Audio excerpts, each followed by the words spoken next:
आप देख रहे हैं भोजपुरी बिन। दोस्तों, आज की फिल्म की कहानी दिनेश लाल यादव, अमरपाली दुबे और संजय पांडे की एक और सुपरहिट फिल्म से है, जिसके निर्देशक महेश पांडे और प्रोड्यूसर महेश और मधु पांडे हैं। दोस्तों, यह फिल्म पूरी तरह प्रकृति पर आधारित है। फिल्म के स्टार्टिंग में हमें एक पिता दीनानाथ द्वारा अपने बच्चे को प्रकृति और उसकी देन के बारे में बताते हुए दिखाया जाता है। फिर सीन शिफ्ट होता है और हमें मठिया माता को दिखाया जाता है, जो उस गांव में एक साध्वी होती हैं, लोगों को पूजा का मुहूर्त के बारे में बताती हैं। और सीन शिफ्ट हो जाता है गांव में, जहां सभी लोग बजरंगबली की पूजा करने के लिए इकट्ठा हुए होते हैं। यहाँ हमें अमरपाली दुबे और दिनेश लाल यादव की जुगलबंदी देखने को मिलती है और एक बहुत ही सुंदर भक्ति गीत दिखाया जाता है, जिसमें पूरी हनुमान चालीसा दिखाई गई है। पूजा इतना प्रबल होता है कि मौसम अचानक बिगड़ने लगता है और ज्यादा शोर सुनकर वहाँ एक बाघ जो उस गाँव से लगे जंगल में होता है वहां आ जाता है, जहां सभी लोग अपनी अपनी जान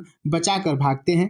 वहीं इस भागम भागी में एक नवजात लड़का बाहर छूट जाता है, जिससे निरहुआ बचा लेता है। इस फिल्म में निरहुआ का नाम जो है वो बिहान होता है, इसलिए अब से हम उसको बिहान करके संबोधित करेंगे ताकि कहानी हमें आसानी से समझ में आ जाए। फिर सीन शिफ्ट होता है और हमें एक फैक्ट्री दिखाई जाती है, जहां बड़ी बड़ी मशीनें जंगल के पेड़ों को काट रही होती है, जिसके शोर से गांव वाले काफी परेशान रहने लगते हैं। अब बिहान और गांव वाले सभी एक साथ भैरव सिंह के पास जाते हैं ताकि गांव में फैले गबरू के दहशत के बारे में जो आवेदन दिया गया था उसका क्या हुआ। आपको बता दें, गबरू जो है वो उस बाघ का नाम है जिसकी दहशत से गांव वाले काफी डरे और सहमे रह रहे हैं। लेकिन भैरव सिंह कोई संतोषजनक जवाब नहीं देता, उल्टे वहां गांव खाली करने की सलाह देता है। इस सब से गांव वाले और दुखी हो जाते हैं और गांव वापस आते हैं, जहां ये सभी जिला ऑफिस में जाकर गबरू और भैरव सिंह की शिकायत करने की योजना बनाते हैं। लेकिन बगल के गाँव वाले गबरू के दहशत के कारण गाँव खाली करके जा रहे होते हैं, जिससे बाकी लोगों का मनोबल टूट जाता है। इधर भैरव सिंह से यशवंत सिंह मिलने आता है। यशवंत सिंह एक बिल्डर होता है जो अधिकांश जंगल पर अपनी बिल्डिंगें बनाना चाहता है, जिससे भैरव सिंह उसका सहयोग करता है। भैरव सिंह पैसों की लालच में आकर जंगल की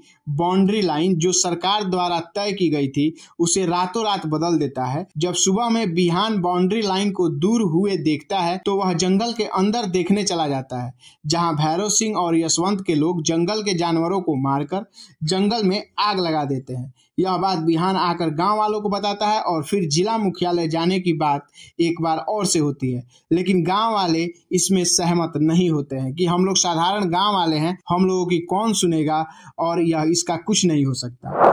तभी गांव में कुछ लोग आते हैं और पता चलता है कि रजिया उस गांव की एक लड़की होती है जिसकी शादी बगल के गांव में तय की गई होती है।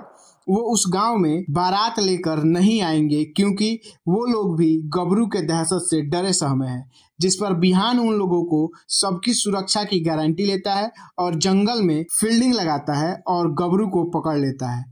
तब रजिया की बारात आती है, लेकिन भैरव सिंह शादी के बीच में ही गबरू को पिंजरे से निकाल देता है, जिसके कारण गबरू लोगों पर हमला कर देता है और रजिया को मार देता है। अब सारे गांव वाले बिहान के खिलाफ हो जाते हैं और गांव की जमीन भैरव सिंह की मध्यस्थता में बिल्डर राजवंश को देने के लिए तैयार हो जाते हैं। लेकिन बिहान के दिमाग में कुछ और ही चल रहा होता है। बिहान वहां से जंगल में जाता है और वह खुशबू अमरपाली दुबे का नाम होता है इस पिक्चर में, खुशबू के साथ मिलकर जंगल में ट्रैप बनाने लगता है। और जैसे ही गबरू आता है वह उसे कैद कर लेता है और गांव वालों से बताता है कि उसने गबरू को मार दिया है और नदी के किनारे उसको दफना दिया है। अब किसी को अपना गांव छोड़कर जाने की आवश्यकता नहीं है, जिससे सारे गांव वाले मान जाते हैं। अब भैरव सिंह और बिल्डर जब गांव में आते हैं तो सभी लोग अपना अपना जमीन देने से इनकार कर देते हैं, जिससे भैरव सिंह गुस्से में बिहान का कॉलर पकड़ के गांव खाली करने के लिए धमकाता है, जिसका वीडियो गांव वाले बना लेते हैं।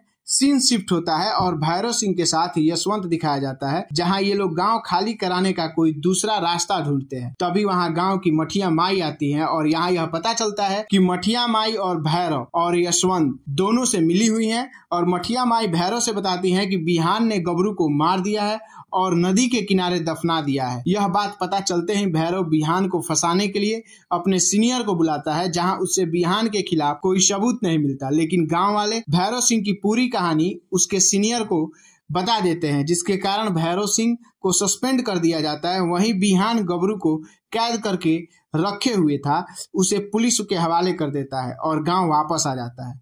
लेकिन भैरव सिंह अपने सीनियर अधिकारी को ही उठा लेता है और उसे मार देता है। वहीं एक और बात पता चलती है कि आज से लगभग 24 साल पहले इसी तरह जैसे बिहान ने आवाज उठाया है, उसी तरीके से एक दीनानाथ के व्यक्ति ने आवाज उठाया था, जिसे भैरव सिंह ने रास्ते से हटा दिया था। आपको बता दें कि यह दीनानाथ वही शख्स है जो शुरू में अपने बच्चे को प्राकृतिक के बारे में समझा रहा होता है और वो बच्चा कोई और नहीं विहान होता है। ये बात कुछ गांव वाले सुन लेते हैं और जाकर गांव में इस बात को बताते हैं, जिससे विहान सुनकर उसका खून खौल उठता है। अब विहान भैरव सिंह के पास जाता है, जहां देखता है कि ये लोग गबरू को पिंजरे में बंद करके उसे मारने की कोशिश कर रहे हैं, क्योंकि गबरू और उसके सीनियर इंस्पेक्टर का मौत का केस जो है वो बिहान और गांव वालों पर आ जाए।